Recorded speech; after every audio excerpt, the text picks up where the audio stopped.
Bismillahirrahmanirrahim. Assalamualaikum warahmatullahi wabarakatuh. Alhamdulillahirabbil alamin. Nahmaduhu nasta'inuhu wa nastaghfiruh. Na'udzu billahi min syururi anfusina wa min sayyiati a'malina. Man yahdihillahu fala mudhillalah wa man yudlil fala hadiyalah. Asyhadu an la ilaha illallah wa la syarikalah. Asyhadu anna Muhammadan abduhu wa rasuluh. Sallallahu wa sallama wa baraka alaihi wa ala alihi wa sahabatihi aman tabi'ahum bi ihsanin ila yaumil qiyamah. Ya ayyuhalladzina amanu taqullaha haqqa tuqatih wa la tamutunna illa wa antum muslimun. Amma ba'd, ma'asyiral muslimin wal muslimat rahimani rahimakumullah. Kita bersyukur kepada Allah Subhanahu wa taala pada malam hari ini kembali kita melanjutkan pelajaran kita dari kitab Al-Wajiz fi Fiqh Sunnati wal Kitabil Aziz. Semoga Allah Subhanahu wa taala memudahkan kepada kami untuk menyampaikannya dan memudahkan kepada kaum muslimin dan kaum muslimat sekalian untuk memahami apa yang kita akan pelajari di kesempatan malam hari ini.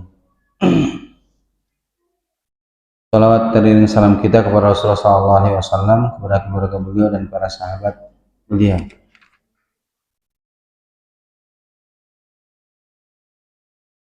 Pembahasan kita memasuki bagian yang terakhir dari penyelenggaraan jenazah, ya, yaitu menguburkan, ya, menguburkan mayit. Setelah kita membahas tentang memandikan, mengkafankan, mensolatkan, yang terakhir adalah dari keempat kewajiban bagi orang yang hidup terhadap orang yang telah meninggal dalam hal penyelenggaraan jenazah. Yang keempat adalah ad-dafnu, yaitu menguburkan, ya. Pada pertemuan yang lalu telah kita sebutkan bahwa menguburkan mayit itu, ya, hukumnya wajib meskipun mayitnya orang kafir, ya, wajib dikuburkan. Sebagaimana hadis dari Nabi SAW, yaitu ketika Nabi SAW memerintahkan Ali bin Abi Thalib untuk menguburkan jenazah Abu Thalib, ya. Sebagaimana yang kita bersama bahwa beliau meninggal dalam keadaan musyrik atau meninggal di atas agama nenek moyangnya, ya, dan kisahnya masyhur disebutkan dalam kitab tauhid juga, ya, ketika Nabi SAW, ketika Abu Thalib, ya, sedang dihampiri kematian atau sedang menghadapi sakaratul maut, Nabi menawarkan kepada Abu Thalib untuk mengucapkan kalimat la ilaha illallah, ya. Namun di situ ada Abu Jahal yang dia mengingatkan kepada Abu Thalib, apakah engkau akan meninggalkan agama nenek moyangmu? Kemudian dia meninggal di atas agama nenek moyangnya, ya, menunjukkan bahwa Abu Thalib meninggal di atas kesyirikan, ya. Makanya Nabi tidak datang untuk menguburkan. Nabi suruh Ali bin Abi Thalib untuk menguburkan jenazah ayahnya, yaitu Abu Thalib. Dan termasuk sunnah adalah menguburkan jenazah itu tentu di pemakaman umum, ya, di pemakaman umum, di pemakaman kaum muslimin, ya, dan tidak boleh dicampur di sana kuburan orang muslim dengan kuburan orang kafir, ya. Sebagaimana Nabi SAW menguburkan para sahabatnya di Baqi', ya. Sebagaimana hadis-hadis yang mutawatir yang datang menjelaskan tentang itu. Ya, jelas ya bahwa jenazah itu dikuburkan di pemakaman yang khusus, ya, yang telah disediakan, ya, baik itu disediakan oleh pemerintah ataupun yang memang diwakafkan oleh orang-orang yang wakaf untuk pemakaman. Nah, yang jelas dia dijadikan sebagai pemakaman khusus, ya. Juga tentang hadis tentang wajibnya menguburkan mayat ini, yaitu hadis yang menjelaskan tentang ketika Rasulullah SAW wafat, ya, yang mana para sahabat berbeda pendapat tentang pemakaman Rasulullah SAW, ya.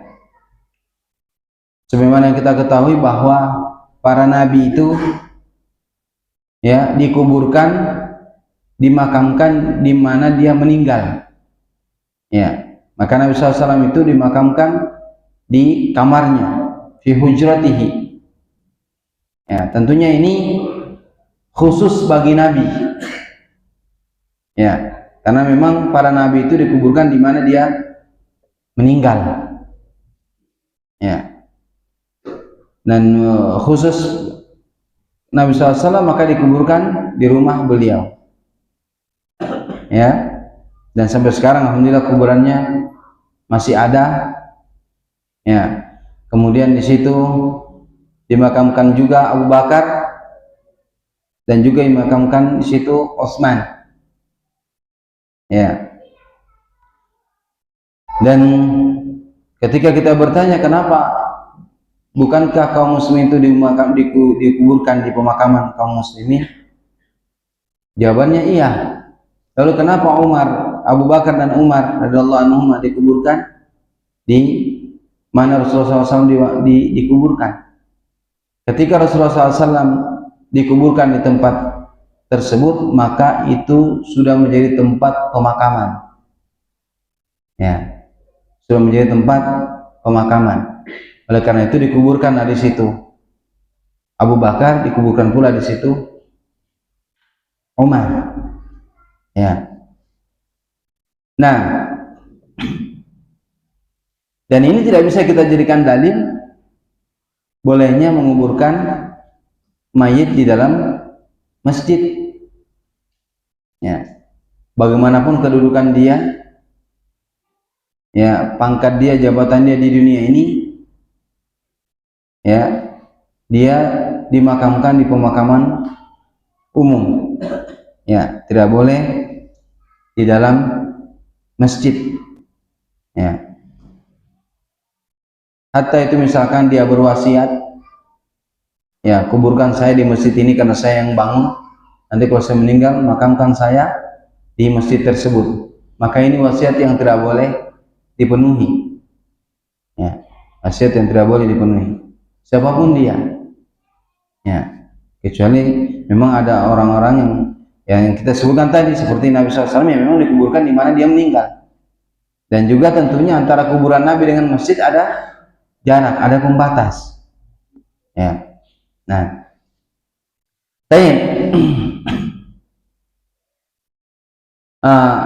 dikecualikan juga dari dimakamkan di pemakaman kaum muslim, pemakaman umum, yaitu para syuhada, orang-orang yang mati syahid di peperangan, ya, maka mereka dimakamkan di mana mereka mati syahid. Nah, seperti para sahabat yang meninggal di Uhud, ya, dimakamkan di sana di Uhud, ya. Nah, dan mereka tidak dipindahkan ke pemakaman seperti misalkan di Baqi. Ya, mereka meninggalnya di Uhud ya di Uhud, di Gunung Uhud dikuburkan di sana. Makanya di Gunung Uhud itu ada beberapa sahabat-sahabat yang memang dimakamkan di sana. Ya. Kaum muslimat rahimani rahimakumullah. Ya. Kemudian wajib imakul qabri wa tawsi'uhu wa tahsinuhu. Wajib kuburan itu didalamkan dan juga agak lebar, ya. Kemudian kuburannya diperbagus, ya, artinya digali lubangnya dengan baik gitu, biar juga memudahkan jenazah dimasukkan ke dalamnya. Ya, yang jelas ya, dan ini yang berlangsung sampai sekarang, kuburan itu digali dengan dalam, sehingga apabila dia dalam, maka ketika keluar bau yang tidak sedap dari itu bisa artinya ketika dalam maka bau tidak akan keluar, ya, tidak akan keluar dari ke permukaan begitu. Makanya harus dalam, ya. Bagaimana hadis, ya, dari Hisham bin Amir, beliau berkata, lamma kana yawm Uhud usiba man usiba minal muslimin wa asaba an-nasa jarahat. Faqulna ya Rasulullah al-hafru alaina likulli insanin shadidun fakaifa ta'muruna? Faqala ihfuru wa awsi'u wa amiku wa ahsinu wadfinu al-ithnain wa thalatha fil qabri wa qaddimu aksarahum Qur'anan. Qala fakana bi thalitha thalathatin wa kana aksarahum Qur'anan faquddim. Nah, rawahu Abu Daud wa Tirmidzi wa Nasa'i. Dari Hisham bin Amir berkata, tatkala hari Uhud, kaum muslimin, ya, banyak yang meninggal, ya, usibah, yakni banyak yang terluka, ya, bahkan banyak yang meninggal dari kalangan kaum muslimin. Wa asaban nasa jirahat, dan manusia ketika itu dari kalangan kaum muslim banyak yang terluka. Faqulna ya Rasulullah, maka kami katakan, wahai Rasulullah, al-hafru alaina likulli insanin syadid. Wahai Rasulullah, kalau menggali lubang kuburan itu untuk setiap orang dari yang meninggal ini, maka itu tentunya berat. Ya, mereka lagi banyak yang luka, mereka juga harus menggali kuburan. Ya. Fakaifa ta'muruna?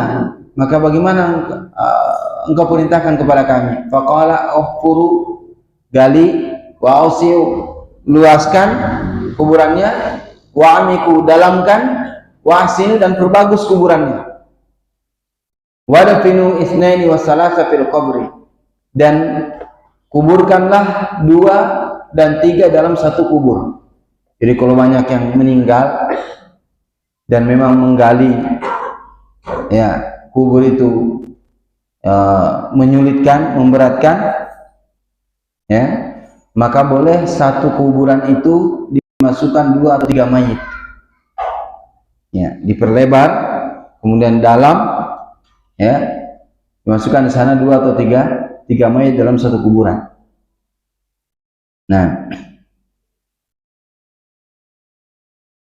wa qaddimu aksarahum Qur'anan, ya, dan dahulukan di antara mereka yang paling banyak bacaan Al-Qur'annya, hafalan Al-Qur'annya. Ya, selalu yang dahulukan itu orang-orang yang ahli Qur'an. Ya, kalau kita memakamkan lebih dari 1 mayit dalam satu kuburan, ya, maka di sana dimasukkan, ya, satu liang lahat bisa 3 orang. Ya, kalau dia lebih dalam lagi dan lebih luas lagi, bisa satu lubang, ya, sekian mayat begitu, tidak apa-apa. Ya, Seperti ya kalau COVID beberapa tahun yang lalu sampai gali alatnya pakai eskavator ya, jadi lebih cepat ya. Nah, karena banyak yang meninggal ya kan, kalau digali satu-satu kasihan tukang gali kubur, dibayar berapapun mereka mungkin nggak mau ya, gempornya gali satu lubang ya. Nah, karena kondisi ya para pakana abi salisa salasatin ya,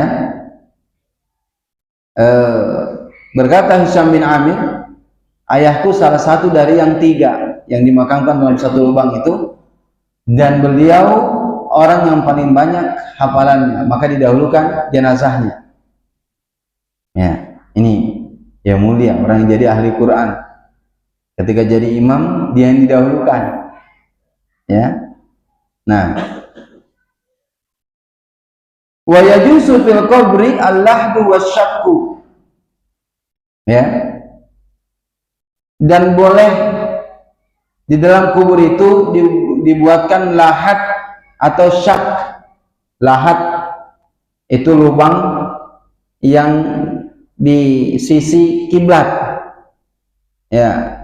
Biasanya kalau kita gali kuburan ya, ada kita buat di sisi kuburan, nanti mayat dimasukkan ke situ ya, diharapkan ke situ, dibuatkan lubang ke dalam kuburan itu ya, yang di sebelah apa, posisi sebelah kiri berarti ya, ya kiri apa kanan, kiri atau kanan, yang ditempelkan ke situ, dibuatkan lubang ya, diharapkan ke kiblat, itu namanya lahat. Kalau syak di tengah ya, anggaplah ini kuburannya, lubang tengah inilah namanya syak. Di tengah-tengah kuburan ini syak ya, ini namanya syak, lubang di tengah, dibelah, seperti dibelah ya, makanya posisi dikatakan syak gitu ya, syak. Nah, karena mungkin terbelah, seperti terbelah begitu dikatakan syak, maka lubangnya itu ada di tengah ya. Kemudian ada yang di pinggir ya, pinggir. Nah, itu 2 model lubang di dalam kuburan ya. Kalau misalkan pemakamannya mungkin sudah penuh, biasanya dibuatkan syak ya, karena kalau mungkin digalikan ke sebelah mungkin bisa mayatnya yang lama bisa itu gitu ya. Allah alam. Yang jelas itu ada 2, boleh pakai lahat, boleh pakai syak ya, lubang tengah kuburan atau di pinggir ya. Dijarani amal alaihi Nabi SAW, dan karena keduanya ini, lahat dengan syak ini yang terjadi ya di zaman Rasulullah SAW ya. Ini yang berlangsung pada zaman tersebut, dibuatkan syak atau lahat. Walakinnal awal afdal, akan tetapi lahat itu lebih afdal ya, lebih utama ya. An Anas bin Malik qala lamma tufiya Nabi sallallahu alaihi wasallam kana bil Madinah rajulun yulhid wa akhar yadrah ya. Berdasarkan dari Anas bin Malik radhiyallahu anhu, beliau berkata, tatkala Nabi sallallahu alaihi wasallam wafat ya, di Madinah itu ada tukang gali kubur ya, ada seorang laki-laki yang menggali kubur, yulhid, dia membuat lahat, wa akhar yadrah, dan yang lainnya dia buat syak, darh ya, di tengah kuburan. Faqalu nastakhiru rabbana, maka para sahabat, jadi ketika digali kuburan itu ada 2 yang, satu ada yang pakai lahat, satu pakai syak begitu. Maka para sahabat berkata, nastakhiru rabbana, kita beristikharah, meminta petunjuk kepada Rabb kita, wa nab'atsu ilaihima, dan kita mengirim kepada keduanya, mengirim orang untuk melihat penggalian kuburnya. Fa ayyuma sabaqa taraknahu, mana yang lebih dahulu maka kita meninggalkannya. Fa ursila ilaihim lalu keduanya, lalu dikirimlah kepada keduanya seorang untuk melihat siapa yang lebih dahulu. Fasabaqa sahibul lahdi qala hadun lin nabi sallallahu alaihi wasallam. Maka ternyata yang lebih dahulu itu yang membuat lahat. Ya, akhirnya Nabi SAW dikuburkan, dibuatkan makam pakai lahat. Ya, karena bingung, ini ada yang galinya di tengah, ada yang mau galinya di pinggir. Akhirnya mereka istikharah, diutuslah siapa yang lebih duluan selesai. Ternyata yang lebih duluan adalah yang membuat lahat. Maka Nabi SAW dikuburkan dengan lahat tersebut, di dalam lahat. Ya, maka ya yang lebih utama lahat. Tapi kalau misalkan kondisinya memang nggak bisa lahat, ya syak itu juga dibolehkan. Ya, dua-duanya boleh. Cuma sekarang yang berbeda itu antara afdal dengan tidak. Ya. Terus gimana Ustadz kalau misalkan pemakaman itu berair? Karena ada daerah tertentu rawa, digali air. Ya, maka kalau memang tidak ada tempat lagi selain di situ, ya dimakamkan waktu sebegitu, kemudian ditindih biar berat sehingga mayatnya nggak ngapung gitu. Ya. Kalau kan ada daerah tertentu kan begitu ya. Ya. Atau mungkin kondisi darurat, ya terpaksa dengan peti misalkan. Ya. Dimasukkan dengan terpaksa harus pakai peti sehingga mayat itu tidak, artinya mungkin kalau peti mungkin wallahualam bahasa apa enggaknya ya, yang jelas begitu ya, terpaksa harus ditindih pakai benda yang berat sehingga tidak ngapung misalkan kalau memang itu berair. Karena ada daerah tertentu kayak daerah-daerah Tungkal itu berair itu, kalau makanya pemakaman di situ ya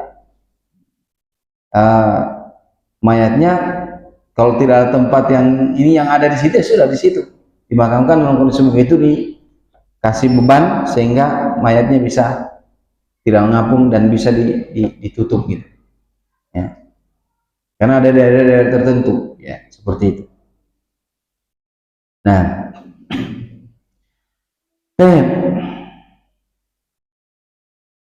wa yatawalla inzal al-mayyiti walau kana unsa ar-rijalu dunan nisa, dan yang bertanggung jawab untuk memasukkan mayat ke dalam lahatnya atau syaknya, dalam kuburannya adalah laki-laki ya, meskipun jenazahnya perempuan ya. Karena itulah yang berlangsung di zaman Nabi SAW ya, dan juga amalnya kaum muslimin sampai hari ini. Nggak ada perempuan yang masuk ke dalam yang lahat, kecuali mungkin wallahu alam kalau ada satu daerah isinya perempuan semua ya, tapi kan tidak ada begitu ya, kecuali kalau sudah tidak ada lagi semuanya perempuan daerah itu ya sudah, gimana lagi. Tapi tidak ada yang begitu ya, mesti ada laki-laki ya. Nah, waliyul mayit ahqqu bin salihi, dan wali mayit itu ya itu lebih berhak untuk menurunkannya berdasarkan keumuman sabda firman Allah Subhanahu wa taala, wa ulul arhami ba'dhum aula bi ba'dhin fi kitabillah ya. Dan ulul arham yang punya hubungan rahim ya, sebagian mereka lebih menjadi wali bagi sebagian yang lain di dalam kitabullah ya. Jadi baiknya walinya, kerabatnya yang yang memasukkannya, masuk dalam kuburan tersebut untuk memasukkan mayatnya, yang paling bagus ya. Makanya setiap kita harus bisa ya nanti memasukkan mayat, apalagi kalau orang tua kita itu akhir bakti kita ya, kita yang memasukkan, kita yang memandikan, mengkafankan, mensolatkan, menguburkan, menyambutnya masuk ke dalam liang lahat. Itu akhir bakti seorang anak. Ya, ketika orang tuanya masih ada di dunia. Ya, tentunya masih ada bakti yang lainnya setelah dimakamkan, ya didoakan. Ya. Nah, jadi diutamakan kerabat. Ya, berdasarkan hadis Ali, Ghasaltu Rasulullah SAW wa tahabtu anzuru ma yakun minal mayyit. Aku memandikan Rasulullah SAW dan aku pun melihat apa yang ada pada diri mayat. Falam ara syai'an. Aku tidak melihat sesuatu pun dari tubuh Nabi. Wa kana thayyiban hayyan wa mayyitan, dan beliau itu ya hidup dan mati beliau itu dalam kondisi baik.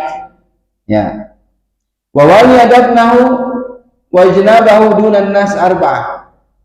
Dan yang mengambil alih ya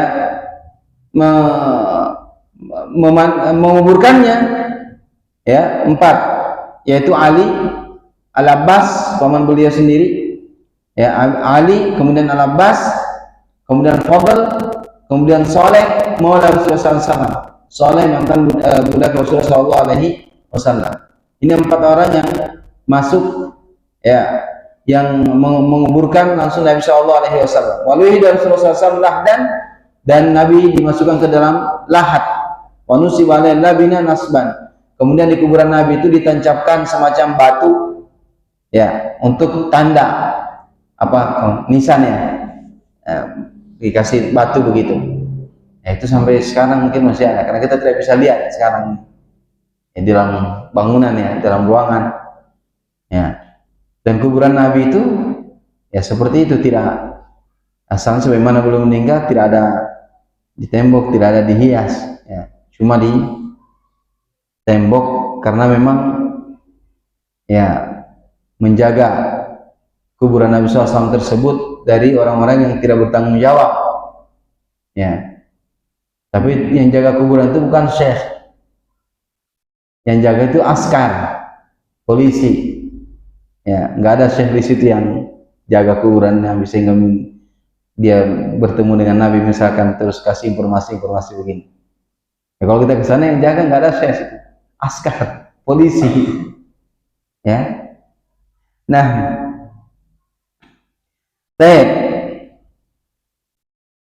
ini tentang menguburkan ya. Wa yajuzu li zawji yatawalla bi nafsi dafna zawjatihi. Bagi suami boleh bagi dia memakamkan istrinya, ya. Berdasarkan hadis Aisyah, dakhala alayya Rasulullah SAW fi yawmin allati budiya fihi. Rasulullah SAW ya masuk kepada aku, ya. Kemudian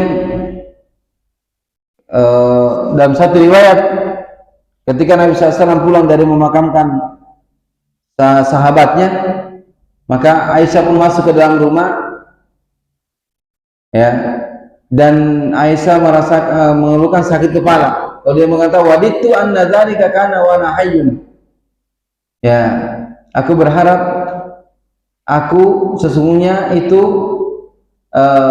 artinya ketika engkau meninggal aku masih hidup. Fahayyatuka wa dafantuka, aku akan menyiapkan jenazahmu dan aku akan menguburkanmu. Ya, yang jelas di sini menunjukkan bahasanya bolehnya seorang suami memakamkan sendiri, artinya dia mengambil alih pemakaman istrinya. Ya.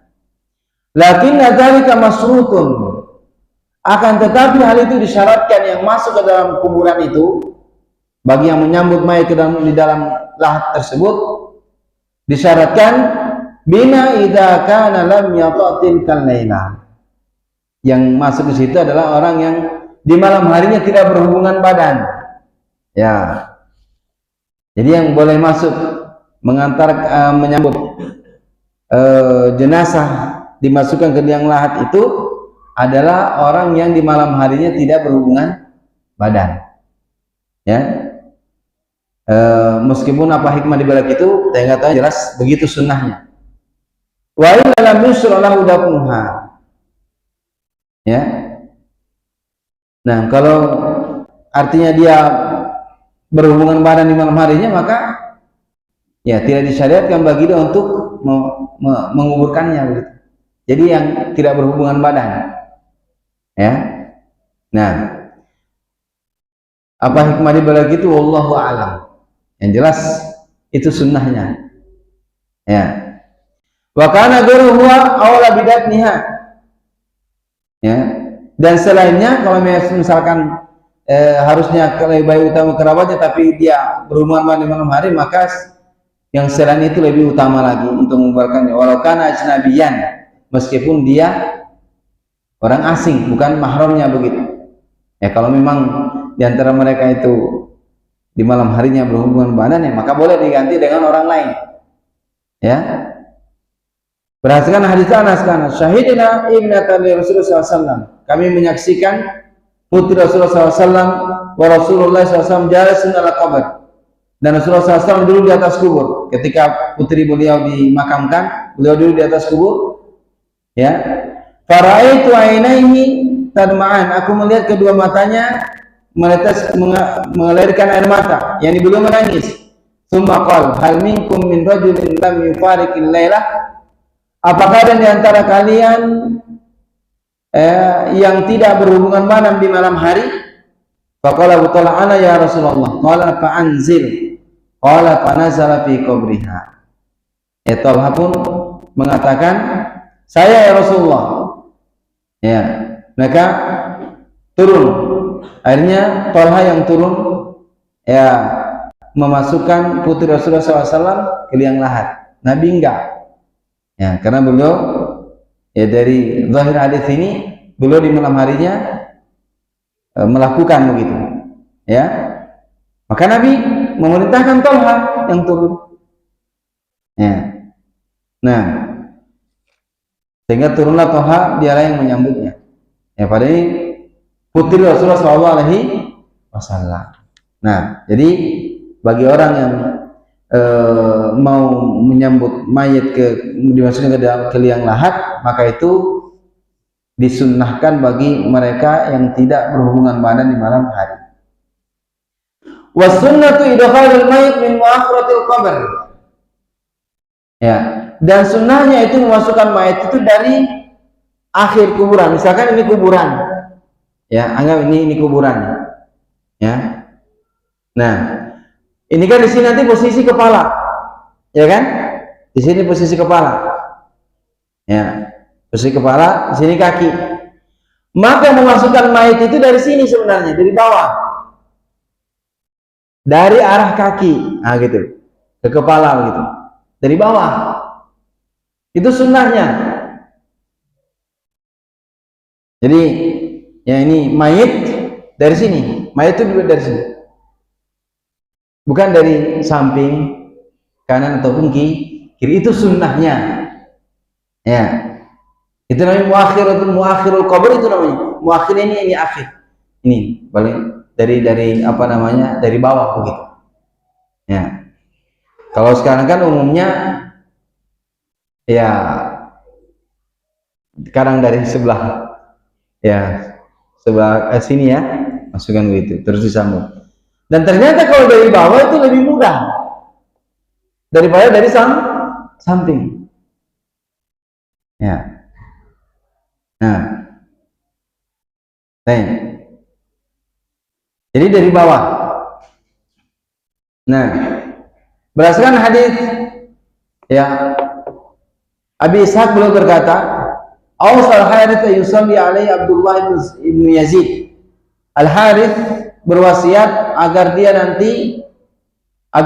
bin Yazid menyolati dia.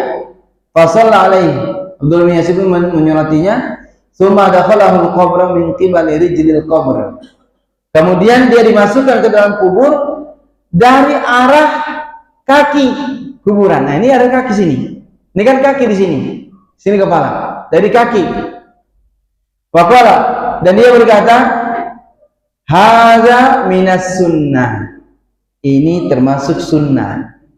Ya. Hukumnya sunnah dari bawah.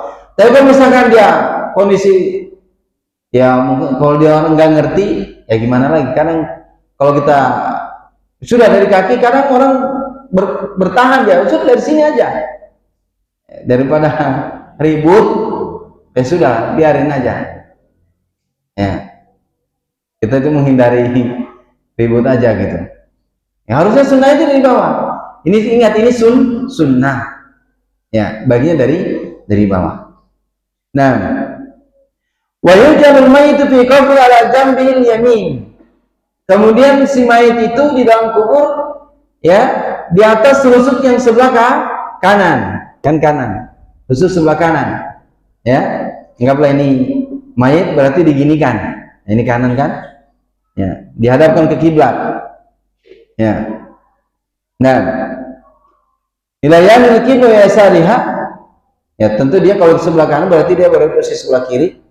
Wa ala hadza jara amal ahli Islam, dan inilah yang berlangsung, ya, yang diamalkan oleh kaum muslimin dari masa Rasulullah SAW sampai hari ini.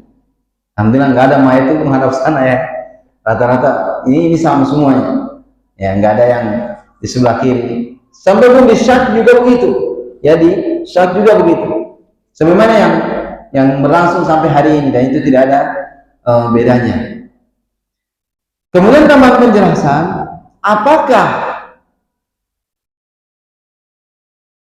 pengikat dari pengikat kepala atau pengikat semua itu dilepas, itu tidak ada dalil yang memerintahkan membuka, tidak pula artinya melepas, ya, tidak ada melepas dan tidak pula tidak ada begitu. Dan maka kembalikan ke asalnya apa? Diikat kan? Berarti udah diikat. Dan tidak mesti harus dibuka kemudian ditempelkan ke dinding. Nggak ada sunnah begitu, sunnah. Sebenarnya itu nggak ada sunnahnya gitu.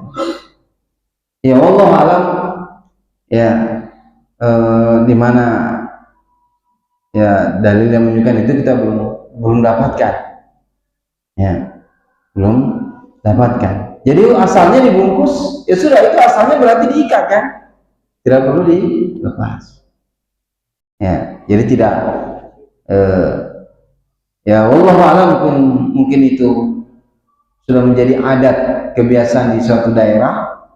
Ya, nah, jadi tidak karena hukum asalnya dia diikat, maka ya itu dibiarkan begitu, tidak perlu dibuka. Nah, dan tidak ada misalkan dia jadi apa begitu, ya, kalau itunya nggak dilepas nanti dia terbang, ya, jadi pocong, ya. Katanya ada kejadian begitu ya. Tapi dari mana dia bisa keluar ya? Kuburannya nggak berlubang masalahnya. Tapi Allah yang jelas tidak disunahkan gitu. Ya, artinya seperti itu aja. Asalnya diikat ya sudah diikat, tidak mesti dilepas. Tapi kalau berkeras dilepas ya gimana lagi? Nah,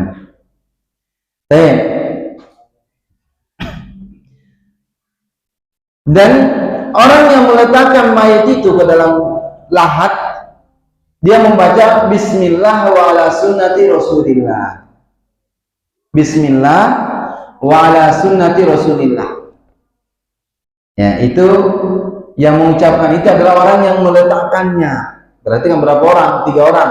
Mereka mengucapkan Bismillah wa ala sunnati Rasulillah, atau Bismillah wa ala millati Rasulillah, dengan nama Allah, ya, dan di atas sunnah Rasulullah, atau di atas agama Rasulullah. Masukkan di sini.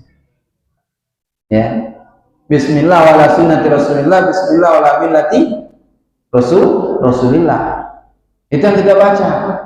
Itu dibaca bagi yang meletakkannya. Adapun yang tidak, ya sudah, tidak. Ya. Yang menyaksikan nggak perlu. Cuma kadang kita mengucapkan itu biar orang yang situ ngikat, dia dia baca begitu. Ya, kadang kan nggak ada baca sama sekali.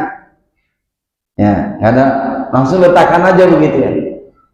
Wallahualam kalau diucapkan secara sir ya, nggak tahu. Nah, yang jelas itu sunnahnya. Bismillah wa ala sunnati Rasulillah, Bismillah wa ala millati Rasulillah. Nah, berdasarkan hadits Ibnu Umar, anna Nabi SAW kana yatawadda al-mayyit fil qabri. Nabi SAW apabila meletakkan mayit dalam kubur, waqala bismillah wala sunnati Rasulillah. Ya. Nah, dalam riwayat yang lain, ya, riwayatnya Al-Bayadi dari Rasulullah SAW belum berkata, al-mayyit idza wudi'a fi qabri, mayat kalau diletakkan di kuburannya falyaqul, hendaknya dia mengucapkan alladzina yad'unahu, bagi orang-orang yang meletakkannya di dalam lahat, bismillah. Ya, bismillah wa billah. Bismillah wa billahi wa ala millati Rasulillah. Jadi ada dua bacaan. Bisa bismillah wa ala sunnati Rasulillah atau ala millati Rasulillah. Bisa juga bismillah wa billah wa billahi, ya, wa ala sunnati Rasulillah, tambahkan billah. Nah, wa yastahabbu liman indal qabri an yahsu min at-turabi salata hasawat bi yadihi jami'an badal turabi min sadil lahdi li hadithi Abi Hurairah Rasulullah SAW shalla ala janazatin summa atal mayyit fa hasa alaihi min qibali rasi salatan. Dan disunnahkan bagi orang yang ada di sisi kubur, yang ada dekat kubur, untuk menaburkan tanah 3 kali. Diambil tanah, ya, 3 kali. Ya, apabila telah diletakkan di dalam kuburnya, setelah lahatnya ditutup. Jadi setelah lahat itu ditutup, maka kita mengambil tanah, kita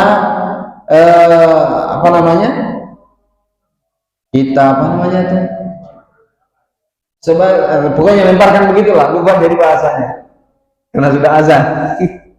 Ya, taburkan, ya, kita ambil, kita taburkan, ya, sebagaimana Nabi SAW habis beliau menyolatkan jenazah, thumma ata al-mayyit, kemudian Nabi mendatangi mayat tersebut, fahasa alaihi min qibali ra'sihi, di arah kepalanya 3 kali. Nah, ini sunnahnya, ya, bukan ujung sini, di sini, nah, baru. Jangan, justru ada keambilan ya, amin. Itu yang ada sunnahnya. Ya, kadang ada dari sini dulu, ya Allah, itu yang ada ya. Yang jelas itu sunnah. Ya, nah, ya, sampai di sini. Ada pertanyaan? Sebenarnya sudah habis ya yang masalah ini. Sisa nanti menguburkan, menimbunnya itu nanti ada pembahasan sekali lagi insya Allah. Anak kira cukup sampai di sini. Sebenarnya pekan kemarin kita mau praktek ya, qadarullah, ada kegiatan dulu. Tapi insya Allah di bulan November insya Allah di pekan keempat, ya, di bulan keempat kita praktek dari memandikan, mengkapankan, mensolatkan, menguburkan, ya. Tapi kuburnya nggak usah dalam-dalam, secukupnya saja, biar ya. Dan kita kuburkan dengan orang. Ya, nah, ini yang bisa kita pelajari pada kesempatan malam hari ini. Insya Allah satu kali pertemuan lagi habis pembahasan ini. Ya, semoga kita bisa menyelesaikannya. Nah, kemudian kita lanjutkan pembahasan yang lainnya. Demikian, wassalamualaikum warahmatullahi wabarakatuh. Subhanakallahumma wa bihamdika, asyhadu an la ilaha illa anta, astaghfiruka wa atubu ilaik. Wassalamualaikum warahmatullahi wabarakatuh.